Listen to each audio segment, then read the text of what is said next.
In what is likely the last NU Council vote of 2023, we had one more vote on all of Inteleon, Snorlax, and Toxtricity to see basically just if they'll be banned for the last round or so of the current NU seasonal tournament going on. And this vote resulted in 2 bans and in 1 Toxtricity remaining in NU. Today we're going to talk about this a little bit. Of course, before we do, I want to give a little reminder that if you're not yet subscribed, go fix that, man. It's free. It takes 2 seconds of your day, and we're getting so close to 6K again. We got about a week left in this year. If we can hit 6K before this year ends, that would be insane. Say, man, help me out, help me out. So, as per usual, I'm going to talk about the Mon that didn't get banned first, because I think it's just easier. It was a perfect 5-5 vote. Anything needed a 7 out of 10 vote at a minimum to get a ban. As you see as well, both of these were perfectly 7 out of 10, so either one could have very easily not gotten banned. I literally could have changed the result of Snorlax if I decided, you know what? How about no? So Toxtricity ended up staying in you, and I think the reason for it, there's a couple that come to mind when I think about it. The foremost being that Toxtricity's speed is definitely a bit of a limiting factor. It tops out at, I think, I want to say 275-ish or so, 273 around there. And although that's not super slow for a wall breaker, you're not, talking about like a Machamp type Pokemon where, yeah, Adamant Nature, it's at like 209. That's not very good. It's not that type of slow, but it's still not really contesting any of your other common NU wall breakers. Like if we just take a look down this list real quick, out of all the mons that are pretty easily revenge killing at Toxtricity, you got Ambipom, Arcanine, Galarian, Articuno. Brute Bonnet's bulky enough, although more so Sucker Punch is the issue. I don't even think I should not even say that. Boom Burst definitely packs you up. But you got Sucker Punch from Bonnet because Toxtricity not very bulky. You got Bruxish. You got Delphox is gonna be annoying for it. Flamigo, one of the actual nice things about Toxtricity is Flamigo isn't a consistent revenge killer. However, it doesn't take a ton of chip until something like Terraflying Brave Bird is putting you down. Of course, Glade revenge kills, Guja revenge kills, Heracross revenge kills. You get the idea. A lot of Pokemon are just very, very adept at making sure Toxtricity goes down, and although you can always Terra Normal versus some of them, that's not... I mean, again, you look at something like Flamigo, or even Heracross, where there is a range that their Terra Fight CC is going to KO you anyway if they're, say, a Scarf variant, and they may just feel obligated to go for it. Because they say, alright, none of my other moves are doing enough, so I'm going to Terra Fight CC, and if you Terra Normal into that thinking, oh, this would only apply to Heracross, of course, oh, I'm going to get a better typing versus the Earthquake, well, good luck, bro. So, I think speed plays a big role in this, pretty easy to revenge kill as well, but I would say the biggest issue is you look at what moves Toxtricity is trying to use the wall break with. I've mentioned this a couple times to my other council people. The biggest issue in my view has always been, what am I trying to use to do damage? And you look at the moves that it most commonly runs, Overdrive, Volt Switch, Boom Burst. Those are on every spec set. And what is the common theme? Immunities. These are all moves with very common immunities in the tier, and I think that does make Toxtricity just naturally worse than something like Inteleon, which we did ban. Where you look at them both, they're pretty similarly hard to wall. The difference is that Inteleon is not only far faster, so your pool of Pokemon that revenge kills it gets pinched quite a lot, it's not spamming a move with a ton of immunities in the tier. This is not Sword and Shield in you, where you've got...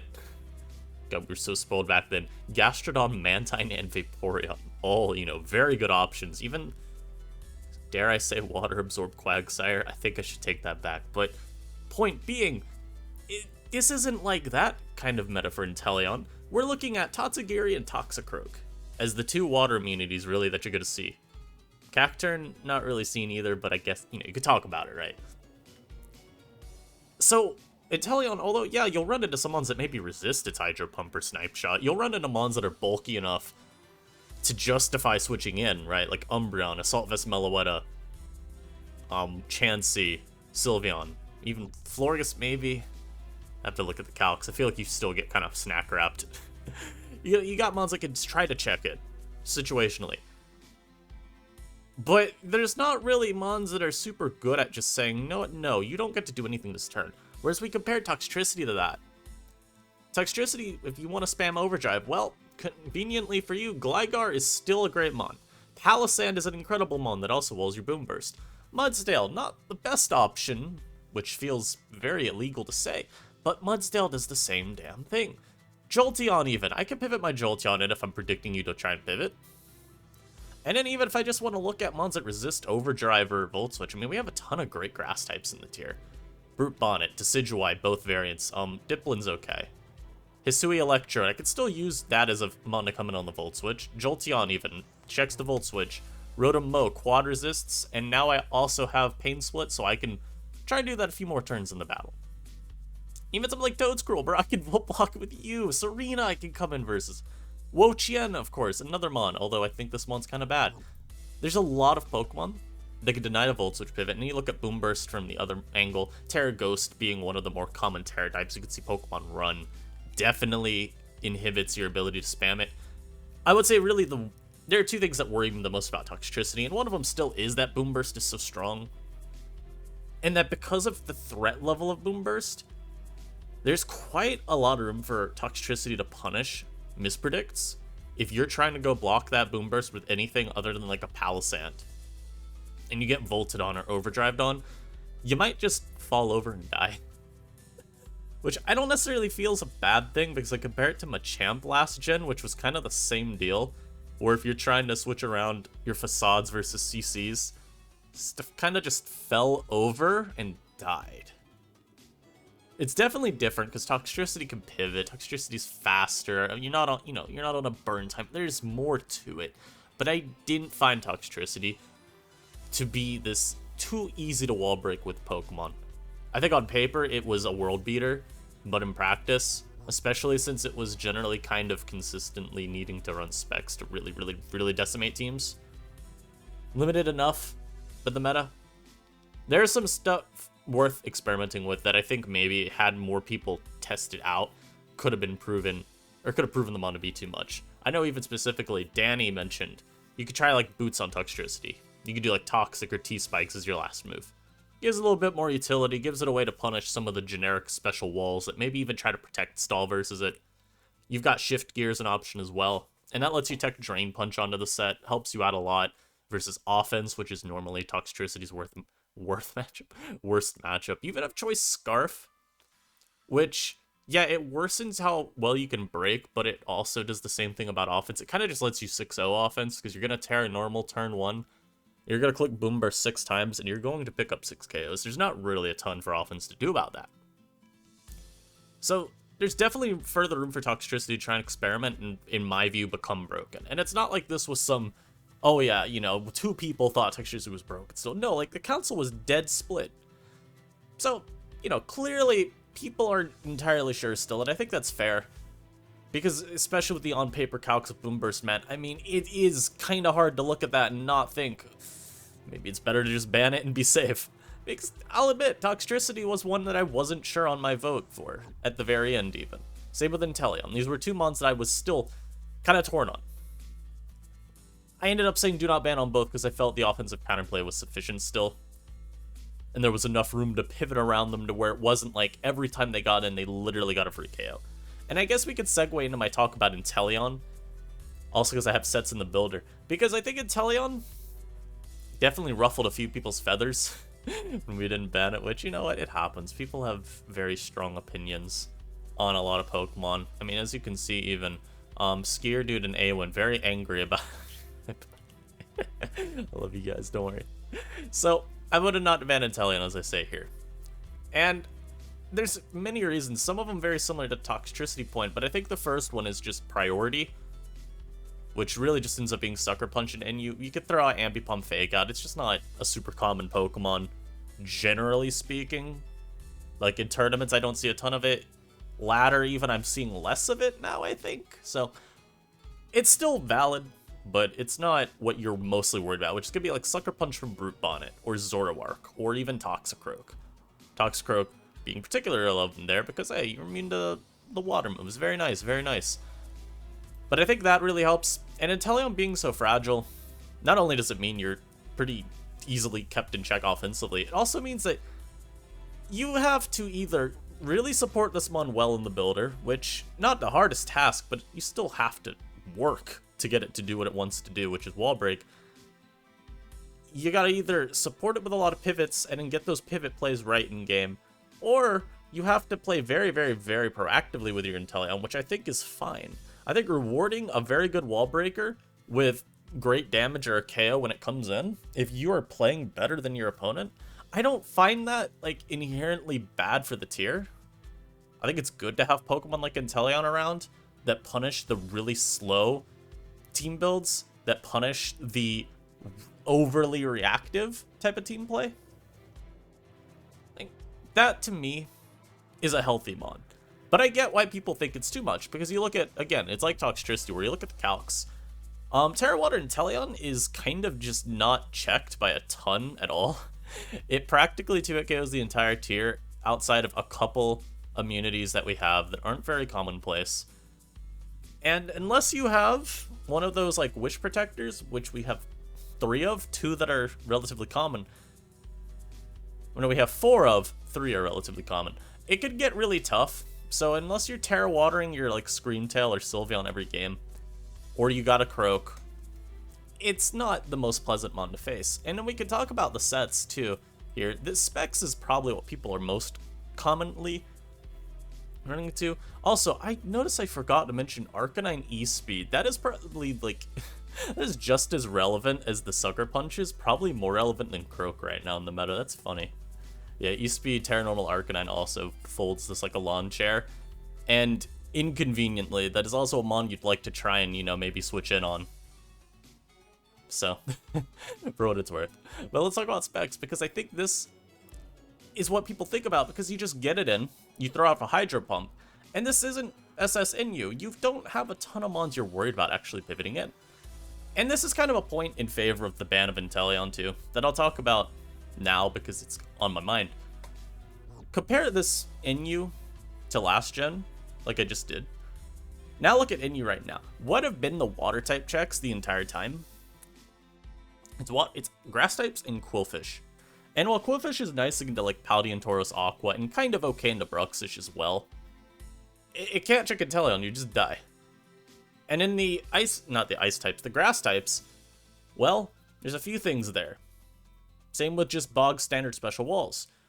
A lot of these mons seed momentum. A lot of these mons don't actually provide a ton of resistances. Something like Chansey really is what I'm thinking of there. And often try to team build relying on those mons to check Inteleon. It causes you to be really weak into fire types. Like, NU has words. NU not having good specially bulky water types this gen has been really felt. Because I think we've built a lot of teams on this channel, especially. We used a lot of teams where the fire type matchup felt kind of abysmal. Maybe there was like a Goodra to check, and that was it. You naturally would see me end up with teams that kind of stacked a few too many fire weak Pokemon. And it's not like there wasn't a way to avoid that. You know, we've had good fire resist still. But when you look at them from the context of checking water types, we haven't really had that. Because naturally you're looking to like a bulky water type to do that. Maybe a bulky dragon type. Goodra's great, but it doesn't have recovery outside of like Life Dew, if it still gets the move. And then just bulky water types, again, it's been limited to Quillfish, which just isn't cutting it. So that kind of exposed the strain Inteleon could put on the tier. Just from that perspective, I mean, it's hard to find those kinds of checks to it that are not only consistently actually walling it, because again, we've talked about the issues with some of these other mons, but that also like offer you more. Anyhow, this would probably be the set that I think would get most people thinking Inteleon's actually broken. Because the Sniper set is good for many, many reasons. The foremost of which being that Snipe Shot does 1,000,000 damage. You got Scope Lens to make you crit more, Snipe Shot crits more in general, and Sniper means that you do 1,000,000. I believe the way it works is crits normally do 1.5 damage, and then it's another 1.5 on that, so it's 2.25 damage. So you do more than an old crit with Snipe Shot. And Specs just does less. You literally do less with Specs than you do with this kind of set. This lets you bypass basically any of those generic special walls, unless they Terra Water on you. And a lot of them are just so passive, you're not even worried about what they're doing next. Like, some of them you had to care about. Snorlax for one. Even Sylveon. Like, that's another mon that's actually quite strong. But a lot of the others, you're not too worried about. And you have Taunt, specifically because of how much your Snipe Shot does. You pair this mon with Spikes, because it was one of the best Spikes users and Spikes abusers in the tier. Something like Chansey comes in. You maybe even burn your Terra Water immediately. You do like 35, I think, with a crit. Maybe, I think, around there. If you have enough Spikes up, it can get 2-shot. You get Spikes and your Rocks up, you are definitely going to be able to 2-shot. And if you're not 2-shotting, well, again, say you have like 1 Spike up. You get like a 35% off with Snipe Shot. You get another 12.5. It's already almost at half. You can taunt the Chansey immediately, and then you just beat it down. So this type of set was really good at neutering your counterplay. You could even run Protect as well instead of Taunt if you wanted a little help versus Ambipom Fake Out. You want to be able to scout some of those Choice Scarf users in the tier, like your Flamigos of the world, your Rotomos. Just made it a little bit easier to play around what was coming out versus Inteleon the following turn. And yeah, I mean, this set making people think it was broken, I don't even blame them. If you remember the video that I did with, I think it was the Snorlax team, actually, right? It wasn't the Lax build? I have it in my builder somewhere. Right here. Yes, the Pirouette team, right? Which has plenty of Inteleon counterplay on it, too, right? There's the Terra Water Screen Tail. Serena counts as Inteleon counterplay. Snorlax counts. AV Meloetta. Like, you got a lot of checks to it. But you look at the damage a lot of them take.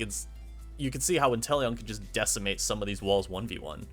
Just to help it get a little bit of crit. It's not a guaranteed crit, so you can lose some of these exchanges. And then it's really sad because you feel like you did all of this for nothing.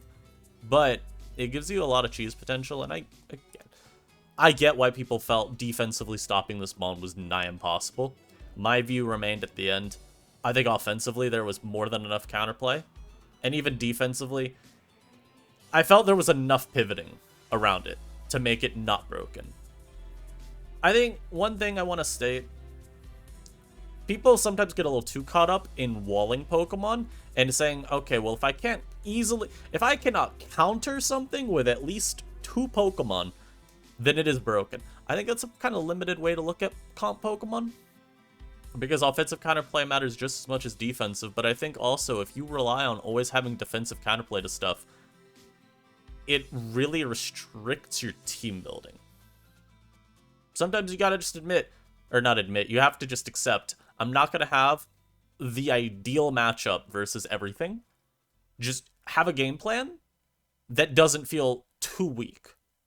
So hey, if your way of checking Inteleon was, alright, I got, a Toxicroak, I could at least pivot that in on the water move, try and reposition from there. And then I've got a Scarfer and a Form of Priority. And then this mon here, if I need to, I could defensively Terra on the water move and then Cone Return. If you got all that on your team, I mean, frankly, like, you're fine. At least your opponent can still outplay you, but, you got room to outplay yourself.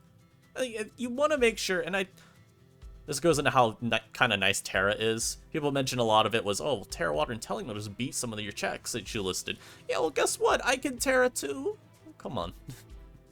It's just all about using your tools to the best of your advantage and ensuring that you're not so dead set on hard walling everything in the tier when you're building. Just at least have a game plan. If you can't have a game plan, if you have no game plan at all, then okay, it's tough. I mean, hell, I'll reference, I forget which SCL game it was, but I think it was GXC facing a Paldean Tauros Blaze, though. His game plan versus it was Terra poison his Avalugg turn 1. He then did that and did not lose to the Poros, so something like that even just works. And yeah, Snorlax, I voted ban on this Pokemon. Why? Well, a couple reasons. I want to talk about the do not ban side first, because I think that this is actually a very interesting debate on Pokemon, where it's similar to Inteleon, but the completely other angle of, okay, it's a defensive mon.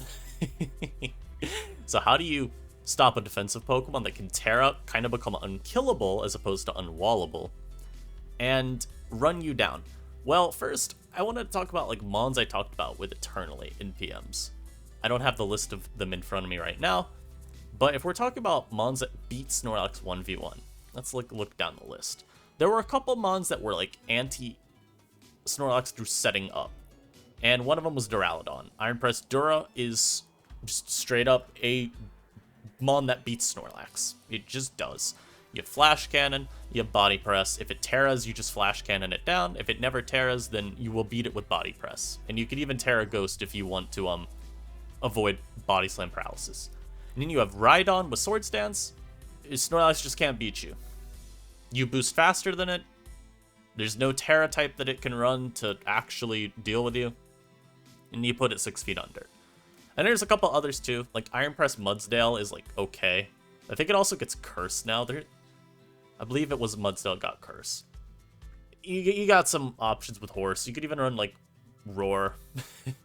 I would not do that, but you could. And you got them. There was one more I wanted to mention here. I think maybe it's Iron Press Glassed I'm thinking of, which is just another mon that can set up against Snorlax and try and stall, but that's not, you know, a super consistent matchup. Iron Press Avalugg is probably the one I was thinking of, if anything. Because you're just so much stronger. Lax ain't breaking you. That type stuff. But that's kind of it. It's a lot of that type of angle that ends up being kind of vulnerable to crit fishing at the end. So it's like, outside of Dura and Dawn, most of this anti-setup doesn't really beat Snorlax. Oh, Iron Press Bronzong was another, because I theorized Psychic Noise on it. I don't know if you actually beat Lax 1v1. I know you'll boost faster than it, and then you can start body pressing, you force the Terra. Psychic Noise denies the rest, at least, but I don't know if you win the 1v1. I've never gotten to play the exchange. Anyhow. That's kind of it, though, when you look at ways that you can stop Snorlax. Because the issue of Terra negates what we do last gen, which was, okay, you curse? Well, congrats. You gave me a free turn to switch into my Guts Machamp, or my Sirfetch'd, or my Guts Heracross. Now I CC you, and you die. So you better switch. It's just, I can't do that. They're gonna Terra, and they're gonna get another boost. So that kind of sucks. It makes offensive counterplay to Snorlax very tricky in the traditional sense, because it's not as simple as, okay, I go out to this Pokemon and I threaten to one-shot you. This is Snorlax. This is not one-shottable. I don't care what you say. You're not one-shotting this guy. It's gonna curse up, it's going to take your hit, and it's gonna probably one-shot you back if it needs. So, how does counterplay the Snorlax end up manifesting? Well, it's more a matter of how you have to play into it, right? It's not so much, okay, this is my Pokemon that I'm going to rely on. This is my Terra that I can rely on. This is the style of play that I have to rely on. This is what I need to do in the battle. So, the way we think about limiting Snorlax comes down to this. We exploit its biggest weakness. That is rest. Rest on Snorlax, at least when you're running the most traditional set, and I think you kind of need to have a second attack, otherwise you do find matchups where this is just walled by a Terra. You force the rest, that means that it is doing nothing for multiple turns. You can reposition, you can actually get to a point where you're threatening it. Because again, it's doing nothing. And how do we force the rest? Well, there's many ways. One, abuse Snorlax's propensity for how it wants to switch into battle. It's going to try to switch in certain special attackers, because, again, look, this is just, jeez, it's nasty. So something like Specs Gudra. Really strong mon. It's going to be able to force Lax, and it's going to do 5 million damage. It's going to take it to like under half, and then, okay, it has to rest. Inteleon was another mon that was really good at pressuring Snorlax. Toxtricity. Toxtricity just beats Snorlax 2v1, 1v1. You know, something like Nasty Plot Delphox. Okay, that one just beats you, but you get the idea. Delphox draws it in. Tornadus can draw it in. Zoroark, if your specs, can draw it in. You got a lot of mons that are able to make this mon want to switch in, to check you and maybe use you as a turn to set up, maybe. But if you're doing too much damage, they can't set up. So it's gonna have to rest. It's gonna be giving you multiple turns to switch around it however you please. And then you just get a better advantage because you gain the momentum. And of course, another very common way to exploit this with spikes. You stack up your hazards, you have a ghost type of spin block, or you just, you know, figure out your best way to keep your hazards up. Snorlax is going to have to take all that extra damage every time it comes in, and it's going to be much worse Because what's it doing? Okay, what is Lax doing now? You take all this damage, now you can't actually set up because you're too weak. You're not threatening anything. There's just a very straightforward way to play it, because you keep the pressure on it to such a degree that it doesn't have time to rest. People mention, like, and this is kind of the biggest issue I would say with Lax beyond the curse setup. You never make this mon actually ineffective, because it can always fish for body slam. It still kind of just checks every special attacker in the tier. But if you're talking about trying to avoid losing to Snorlax, a lot of it will come down to, I am going to pressure this mon so much that no matter what it wants to do, it can't actually ever sweep me. It always has to rest and keep seeding momentum into my favor. So I think that's mostly the argument against a ban. What I ended up banning it for, though, is just what I say here, which is basically what I summed up at the end. I think, at the end of the day, it offers way too much to a team to ever make it actually useless. You could never fully take it out of a game. It's not impossible to support against the issues it has as well. You got Wish Pass to maybe mitigate the need to rest. You got enough removal in a tier to where you can, you know, keep spikes off the field, not make it constantly take 45 million damage every switch in. And Curse just feels like it wins games too easily. It's like, yeah, you could, for all that talk about how you can stop the Curse setup, what happens if it gets the Curse? What are we doing next? Like, what do I do about the Snorlax when it does get the turn to Curse up? Because often it does not take many to let it win. You might need to boost a couple turns because you're worried about a physical sweeper, like breaking through you. Not a sweeper even, but a wall breaker. Okay. I get in versus your mom that just, you know, can't threaten me too much. Maybe you have a Wish Passer out. I curse. And I still have Terra? Okay. What do you want to do now? I'm a fairy type. Okay. Your Flamigo CC did 20. What next? That sequence felt like it played out way too much. Usually, when I was the one using Lax, I didn't really lose to this mon a ton. I don't recall having much more than a couple losses to it. But winning with it feels just so easy because people just, they fall over often once it gets one boost. And if you're not able to pressure the Lax, it's pretty easy to get that one boost that it needs. So that's why I voted ban for Lax. It got banned. Inteleon also. I think the tier's in a better place now, even though we're going to reset it in a bit over a week anyway. I think it's good to still have it be trending in a positive direction for this last little bit of it, so that the people playing in this meta for, like, the NU circuit tournaments have the best possible meta, or at least something better than what we were currently playing with. That's it for me today. I hope you all enjoyed. Of course, if you did, leave a like, leave a comment. And again, subscribe if you're not already subscribed. I will catch you all in the next video. Peace.